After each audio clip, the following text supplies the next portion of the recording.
Bonjour à toutes et à tous, et bienvenue dans cette nouvelle vidéo consacrée à Plus belle la vie, encore plus belle. Aujourd'hui, nous plongeons ensemble dans l'épisode 386, diffusé ce mardi 29 juillet 2025 sur TF1. Un épisode d'une rare intensité, qui bouscule les personnages autant que les téléspectateurs. Ce que vous allez découvrir aujourd'hui, c'est une suite de vérités fracassantes, de décisions irréversibles, et de bouleversements intimes qui vont marquer un tournant décisif dans la série. Tout commence dans l'appartement des Nebu, dans une atmosphère en apparence ordinaire. Mais un simple pansement sur le bras de Patrick va éveiller les soupçons de Babette. Car sous cette routine quotidienne se cache un secret bien plus lourd. Patrick a passé un test ADN dans le plus grand secret et pour cause. Le doute plane, le passé ressurgit, et l'heure de la vérité approche dangereusement. De l'autre côté de Marseille, Vadim, ce jeune homme rongé par une colère sourde, confronté à ses origines, attend les résultats. Sa confrontation avec Patrick a déjà eu lieu. Des mots durs ont été échangés. Mais rien ne pouvait le préparer à ce qui va suivre, la confirmation brutale qu'il est bien le fils biologique de Patrick Nebu. Ce n'est pas une joie. Ce n'est pas un soulagement. C'est un séisme émotionnel, une onde de choc qui vient briser les derniers liens possibles entre eux. Vadim ne cherche pas un père, il cherche des réponses. Il cherche à comprendre un acte qu'il juge impardonnable. Et pendant que cette affaire familiale bascule dans le tragique, Gabriel et Axel poursuivent leur route ensemble, entre regards fuyants, souvenirs troublants, et confidences à demi-mot. Lors d'une course matinale, Axel évoque les demandes en mariage qui l'obsèdent, sans vraiment le dire. Et peu à peu, les mots prennent forme, l'envie d'un futur commun se dessine. Peut-on tomber amoureux, vraiment, sans se poser 1000 questions? Gabriel, lui, vacille, mais accepte de faire le pas, ils vont emménager ensemble. En parallèle, Steve continue d'accompagner Morgane dans son parcours de guérison psychologique, mais leur complicité réveille des tensions profondes. Quand Jules les surprend, c'est l'explosion. Le jeune homme craque, crie sa douleur, et met un terme brutal à leur histoire. Le cœur de Morgane, déjà ébranlé par ses traumatismes personnels, se fissure un peu plus. Pendant ce temps, Ariane se livre à Jawad comme rarement elle ne l'a fait. Elle évoque son père Van, son enfance marquée par la peur, ce silence qu'elle a porté toute sa vie. Et dans ce moment suspendu, Jawad lui tend la main, la réconforte, la comprend. Un geste simple, mais profondément humain. Leur lien en ressort plus fort malgré le meuble récalcitrant qui, lui, refuse de se laisser monter. Et enfin, le moment clé, celui que tout le monde redoutait ou attendait, Patrick reçoit les résultats ADN. Et c'est un coup de massue. Vadim est bel et bien son fils. Dans un dernier face-à-face déchirant, Patrick tente d'ouvrir une porte, mais Vadim, dévoré par la rage, la claque à jamais. Il ne veut pas de Patrick comme père. Il ne veut que détruire celui qu'il accuse d'avoir abusé de sa mère. Ce n'est plus seulement un drame familial. C'est une tempête émotionnelle, un ébranlement identitaire. Une confrontation brutale entre le poids du passé et les choix de l'avenir. Dans la cuisine encore paisible de l'appartement Nebu, Babette prépare 2 cafés pendant que Patrick, assis à la table, feuillette distraitement un dossier. Elle remarque alors, posé à côté de lui, un pansement sur le pli de son bras. « Tu t'es fait une prise de sang ce matin ?» demande-t-elle, intriguée. Patrick relève à peine la tête, puis répond d'un ton neutre. « Oui, c'est pour le boulot. Il voulait vérifier mon taux de cholestérol. Rien d'extraordinaire. » Mais Babette ne semble pas convaincue. Elle fronce les sourcils, l'observe un instant. Quelque chose cloche. Ce n'est pas tant ce qu'il dit mais ce qu'il ne dit pas. « Tu me caches quelque chose ?» lâche-t-elle, doucement mais fermement. Patrick lève les yeux vers elle, esquisse un sourire forcé, puis replonge dans ses papiers, éludant la question.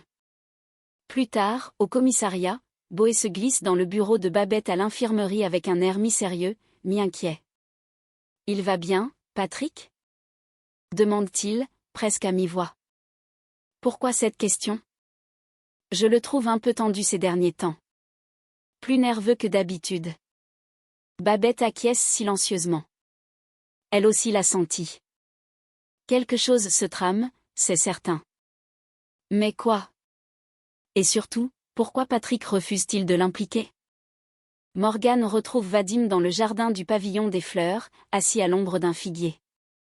Il semble absorbé par ses pensées, les yeux rivés sur un carnet qu'il referme dès qu'elle s'approche. Alors? Où tu en es? Demande-t-elle avec douceur. Vadim relève la tête, visiblement épuisé, mais déterminé. J'attends les résultats du test ADN. Mais j'ai confronté Patrick. Morgan marque un temps d'arrêt, surprise. Et il a nié. Il m'a même menacé si je continuais à parler de cette rumeur. Mais après coup, il est revenu vers moi. Il a accepté le test. Morgan soupire, puis tente de mettre les choses en perspective. Tu sais, en 2002, Patrick était déjà avec Babette. Il venait d'avoir Léa. Tu penses vraiment qu'il aurait? Vadim l'interrompt doucement. Oui. Parce qu'il m'a dit qu'il avait bien couché avec ma mère. Une seule fois, selon lui. Pendant une période trouble. Morgan baisse les yeux, troublé.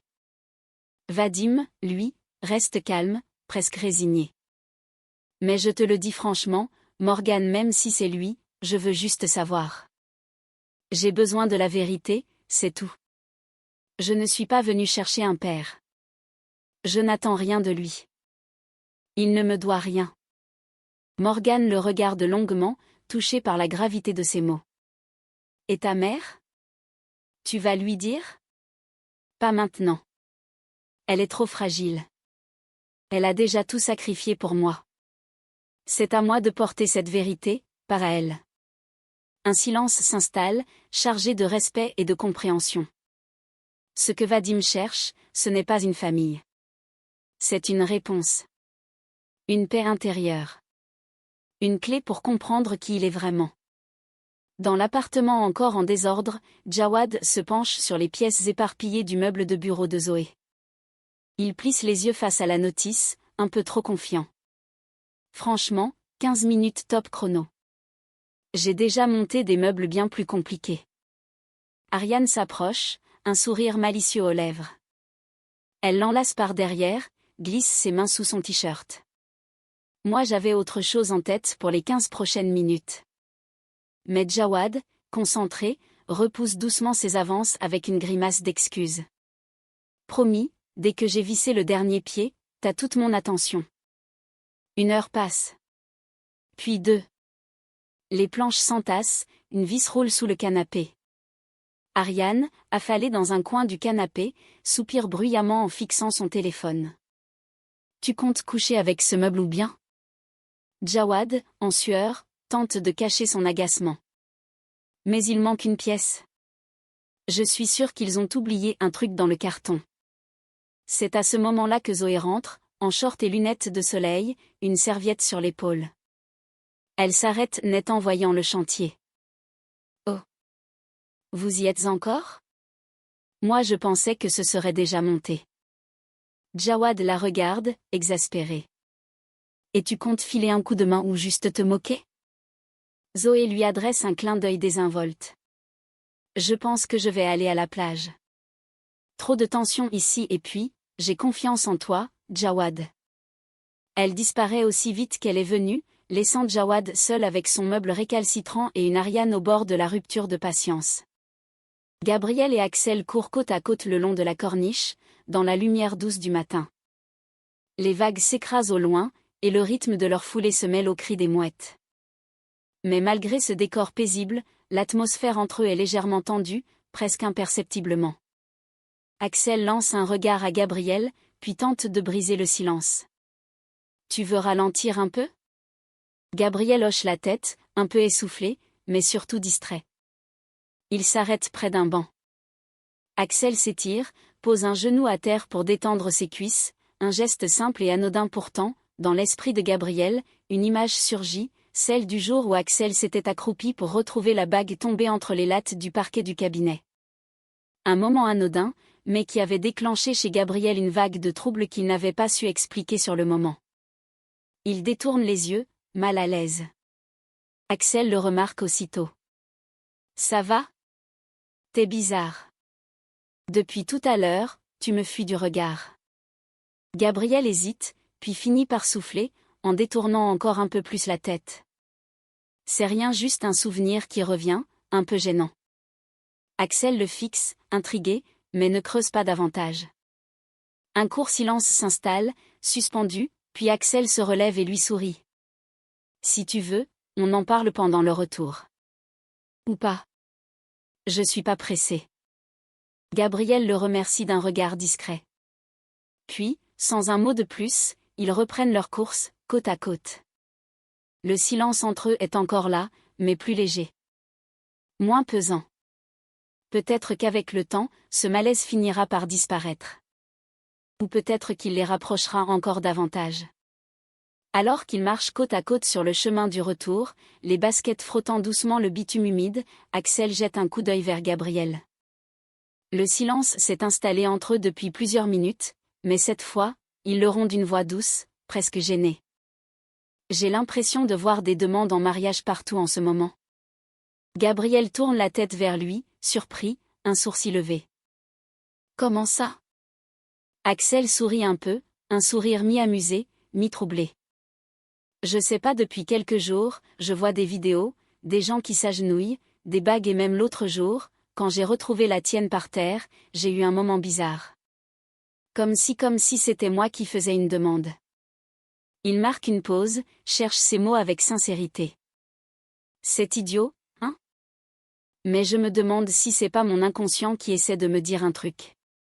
Gabriel reste silencieux quelques secondes, surpris par la confession. Puis, il s'arrête de marcher.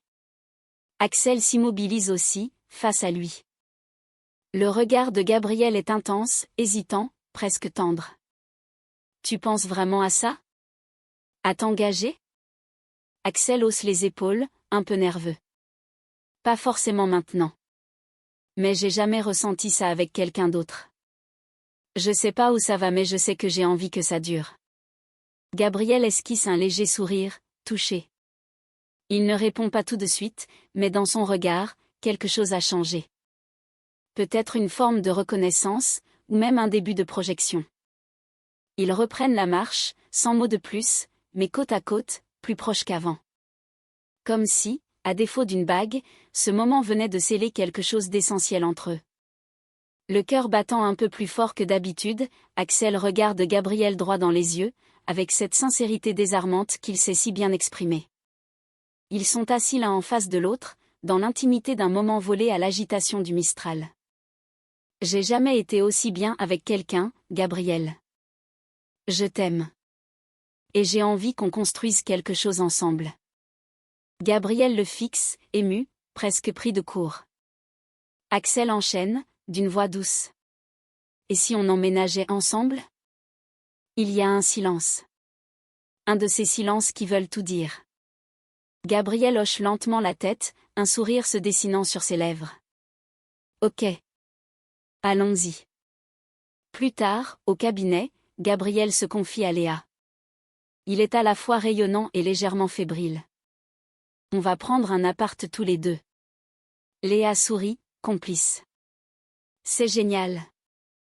Mais Gabriel semble un peu inquiet. Il joue avec son stylo, l'air pensif. Tu trouves pas que c'est un peu rapide? On est ensemble depuis quoi, quelques mois? Léa le regarde, bienveillante. Et alors? Si ça se passe bien, si tu te sens bien avec lui, pourquoi attendre? Vous avez envie d'avancer, c'est ce qui compte. Gabriel laisse échapper un rire nerveux. Tu sais qu'il m'a parlé de bague l'autre jour? Enfin, c'était pas vraiment une demande, mais il parlait de demande en mariage partout autour de lui. Léa le taquine, un sourire en coin. Ah oui, le syndrome de la bague invisible. T'es foutu. Gabriel rit franchement, soulagé. Non mais sérieux, il me chamboule. C'est léger et profond à la fois avec lui. Et c'est peut-être la première fois que je me dis que j'ai envie de quelque chose de stable, de durable. Léa, attendrie, pose une main sur l'avant-bras de son ami. Alors fonce. Tu le mérites. Et si un jour tu veux parler alliance, tu sais où me trouver. Gabriel esquisse un sourire. Il le sait. Un nouveau chapitre est en train de s'écrire. Steve poursuit avec rigueur l'entraînement de Morgan grâce au casque de réalité virtuelle. Le programme est structuré en 15 séances progressives pour vaincre son vertige, et la jeune femme vient d'achever la 5e. Il reste encore du chemin, 10 sessions précisément, mais Steve reste confiant. À chaque séance, il l'encourage avec patience, l'aide à respirer, à se centrer. Ce jour-là, après l'exercice, Morgan semble troublée. Assise sur le lit, encore secouée par les images du vide projetées dans le casque, elle prend une grande inspiration. Puis elle se confie, d'une voix à peine audible. « Tu sais, Laura, elle a été voulue. Mes parents l'ont attendue. Mais moi je suis arrivée par accident. J'ai jamais ressenti que j'étais un bébé attendu. » Steve la regarde, touché. Il sent que ce n'est pas seulement une confidence, mais une blessure profonde qu'elle vient d'ouvrir devant lui. Il pose une main douce sur son épaule, sans rien dire, lui laissant le temps. Mais leur échange intime est soudain interrompu. La porte de la chambre s'ouvre brutalement, c'est Jules. Son regard furieux passe de Steve à Morgan. La tension dans la pièce devient instantanément électrique. « Ah ouais, c'est comme ça maintenant ? Je t'ai laissé respirer, et toi tu fais des confidences à Steve ? Tu crois que t'as le droit de m'humilier encore combien de fois ? » Morgan se lève, surprise et déstabilisée. « Jules, c'est pas ce que tu crois. » Mais il la coupe, amer. « Non, je te crois plus. Je te fais plus confiance. Tu m'as menti, trahi, humilié et tu continues. » Morgan tente de garder son calme. Ce n'était pas prémédité, ce que j'ai vécu avec Steve c'était pas prévu. Et là, je parlais juste de moi, pas de toi, pas de nous. Mais Jules n'en peut plus. Son regard est blessé, sa voix tremble. Peu importe. C'est fini, Morgan. Tu peux garder tes confidences pour lui. Moi, j'en ai assez. Il claque la porte en sortant. Steve reste silencieux. Morgan, elle, est figée. Le masque de la force qu'elle tente d'afficher depuis des semaines vient de se fissurer. Ce soir, elle sait que rien ne sera plus comme avant. Ariane ne peut cacher sa fierté en voyant Oé s'inscrire à l'université. C'est un cap important pour sa fille, et malgré les tensions qu'elles ont traversées, elle sent qu'un nouveau lien de confiance est en train de se tisser entre elles. Jawad, lui, profite de cette accalmie pour se dévoiler un peu. Dans un moment rare d'intimité, il invite Ariane à se livrer sur son passé. Elle hésite un instant, puis se lance. La voix posée met les yeux un peu dans le vide, Ariane raconte un morceau d'enfance longtemps gardé sous silence. Mon père était alcoolique. Vent. Pour un rien, il pétait les plombs. Il hurlait, il cassait des trucs parfois pires. Ma mère subissait. Moi, je regardais sans pouvoir rien faire. Jawad l'écoute, sincèrement touché. Ce qu'il entend le bouleverse, et en même temps, il comprend mieux certaines colères d'Ariane, ses carapaces, ses silences. Il pose une main sur la sienne, et d'un ton rassurant, il lui dit. T'as survécu à tout ça, et tu t'es construite malgré lui. Ariane, t'as pas idée à quel point tu vas être une mère en or pour Zoé. Elle le regarde, émue. Ces mots-là, elle ne les a jamais entendus. Mais cette bulle de douceur est interrompue par un détail très terrax en grave terre, le bureau. En bas de l'escalier, il réalise qu'il est bien trop large pour passer. Ariane soupire. Bon, on va devoir le démonter. Et le remonter une fois en haut. Jawad éclate de rire. Je t'avais dit que ça rentrerait pas. Elle lève les yeux au ciel, faussement agacée. Et toi, t'as dit que ça prendrait 15 minutes. On y est depuis 2 heures. Il se lance un sourire complice. Un bureau trop grand, un escalier trop étroit, et pourtant une relation qui, elle, ne cesse de se construire solidement. Dans un silence pesant, Charlotte entre dans le bureau de Patrick Nebout. Elle tient une enveloppe, mince mais lourde de conséquences. Elle la lui tend sans un mot. Patrick la prend, l'ouvre lentement, les mains légèrement tremblantes. Ses yeux se posent sur les résultats d'analyse ADN qu'il n'avait pas le droit de faire. Le verdict est sans appel, les deux profils génétiques sont identiques. Il n'y a aucun doute, aucune marge d'erreur. Patrick est bel et bien le père biologique de Vadim Lyotta. Mais il ne laisse rien paraître. Il referme doucement la feuille, le regard vide. Il n'a jamais dit à Charlotte qu'il s'agissait de lui. Il ne veut pas en parler, pas maintenant. Il la remercie froidement, presque mécaniquement, et elle comprend qu'elle ne doit pas poser de questions. Puis elle s'éclipse. Quelques instants plus tard, Jean-Paul Boé entre dans le bureau. Dès qu'il voit Patrick, il sent que quelque chose ne va pas. Son collègue est pâle, figé, comme sonné. « Qu'est-ce qu'il se passe, Patrick ?» demande Boé, inquiet. Nebou hésite. Puis il lâche, d'une voix brisée. « C'est Vadim. » Boé fronce les sourcils. « Quoi, Vadim ?» Patrick respire profondément. Puis il parle, sans détour. « C'est mon fils. » Boé reste interdit quelques secondes, pris de court. Il s'assoit lentement, sans un mot. Patrick, quant à lui, regarde dans le vide, bouleversé par cette vérité qui lui explose enfin en plein visage. Une vérité qu'il n'a pas choisie mais qui, désormais, change tout. Dans le calme pesant du bureau, Patrick se confie enfin à Boé, la voix lourde d'émotion, le regard fuyant, comme s'il peinait encore à croire à ce qu'il prononce. « J'ai couché avec Florence », avoue-t-il d'une voix rauque. Mais je ne m'en souvenais pas. Je ne me souviens de rien. On s'est réveillés nus, l'un à côté de l'autre et j'étais incapable de dire ce qui s'était passé. Boé reste silencieux, respectueux. Il comprend que Patrick est en train de revivre un souvenir brumeux, un épisode resté enfoui depuis plus de 20 ans. Patrick poursuit, presque en chuchotant, le souffle court. J'ai dû avoir un blackout. Peut-être qu'on avait bu. Peut-être que j'étais juste paumé à ce moment-là. Je sais plus. Mais ce que je sais maintenant, c'est que Vadim est mon fils. Il se lève, marche lentement dans la pièce, comme pour fuir le poids de ses propres mots. Puis il se tourne vers Boé, plus déterminé. Je peux pas faire semblant. Je peux pas continuer à l'ignorer. Ce gosse il est là, il existe, il est en souffrance, et c'est moi qui l'ai mis au monde sans le savoir.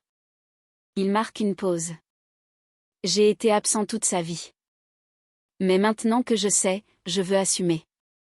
Je veux être là. Boé l'écoute avec une attention sincère. Derrière le flic rigide, il voit un homme déboussolé, mais sincère. Un père, qui découvre son rôle 20 ans trop tard et qui, malgré le choc, choisit de ne pas fuir. Dans un coin discret du parc, loin des regards, Patrick attend Vadim. Il a le visage grave, les mains jointes, l'air d'un homme qui s'apprête à tout perdre ou à tout changer. Quand Vadim arrive, tendu, méfiant, le silence s'impose d'abord, lourd comme un verdict. Patrick prend une inspiration, puis lâche.